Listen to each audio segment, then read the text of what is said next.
Okay, so I feel like one of the more enigmatic wars in US history is the War of 1812 because I don't feel like anybody knows what was going on, so let's chat about it for the next 3 minutes.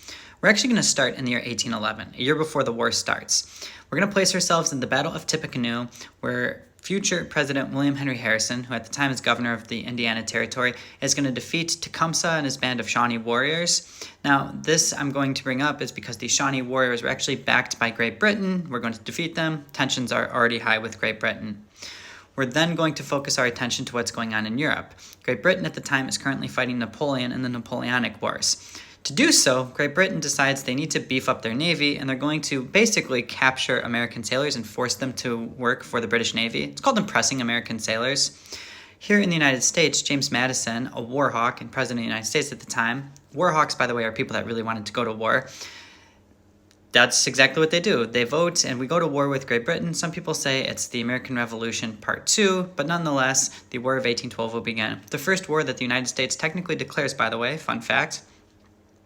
Our initial strategy was to waltz into Canada and pretty much just take over Canada. We thought that Canada was going to be on board with that, but it turns out we were very wrong on that.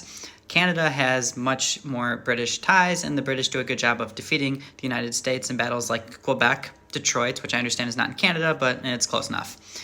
Anyways, elsewhere, the United States is not doing too hot. Great Britain's actually going to burn the White House to the ground when they will come over here. You have to remember that during the War of 1812, Great Britain is still fighting Napoleon. Once they defeat Napoleon, they're going to have everybody come over here to the U.S. and basically just ransack the place. Now, the U.S. does do a good job on the seas, which I think is ironic because Great Britain is always known for their superior navy.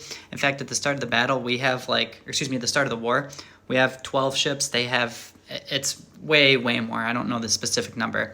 It's also why I used this picture, because this is the USS Constitution, known as Old Ironsides, defeating the HMS Guerriere. The Constitution is one of the more famous ships. I highly recommend going and seeing it and going to their museum.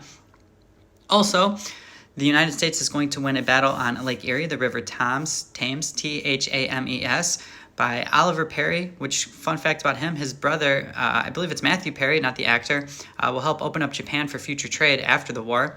Another famous battle in the War of 1812 is the Battle of New Orleans, which takes place in 1815, ironically enough, after the Treaty of Ghent had been signed ending the war. We just didn't ratify it until February of that year.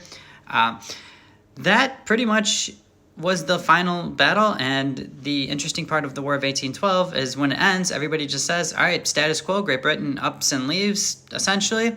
And that's the war. Just as confusing as you probably thought it was in the first place. Anyways, hopefully you learned something. Look into it. Love you all.